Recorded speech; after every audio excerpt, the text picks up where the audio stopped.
একজোড়া লাউয়ের দাম সাধারণত কত? ১০০, ২০০, কখনো হয়তো ৪ থেকে ৫০০ টাকা।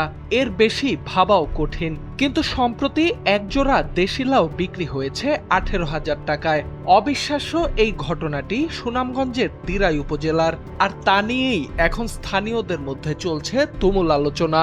স্থানীয় সূত্রে জানা গেছে, গেল শুক্রবার দিরাই উপজেলার পঞ্চগ্রাম কাইমা মাদ্রাসা প্রাঙ্গণে ওয়াজ মাহফিলের আয়োজন করা হয়। মাহফিল চলাকালে প্রচলিত রীতি অনুযায়ী এলাকার ধর্মপ্রাণ মুসল্লিরা মাদ্রাসার তহবিলের জন্য বিভিন্ন সামগ্রী দান করেন। এ সময় কাইমা গ্রামের আব্দুল লতিফ একটি এবং পাশের কেজাউরা গ্রামের এক ব্যক্তি আরেকটি লাউ দান করেন। পরদিন শনিবার সকালে মাহফিল শেষে দানকৃত সকল সামগ্রী প্রকাশ্যে নিলামে তোলা হয়।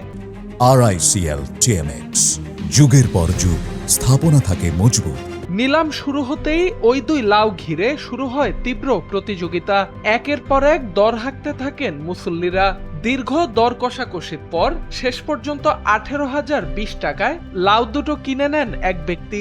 মাদ্রাসার মোতাওয়াল্লি মাওলানা নুরউদ্দিন জানান, এটি কোনো সাধারণ কেনাবেচা নয়, মাদ্রাসার প্রতি মানুষের ভালোবাসা আর আন্তরিকতারই প্রকাশ।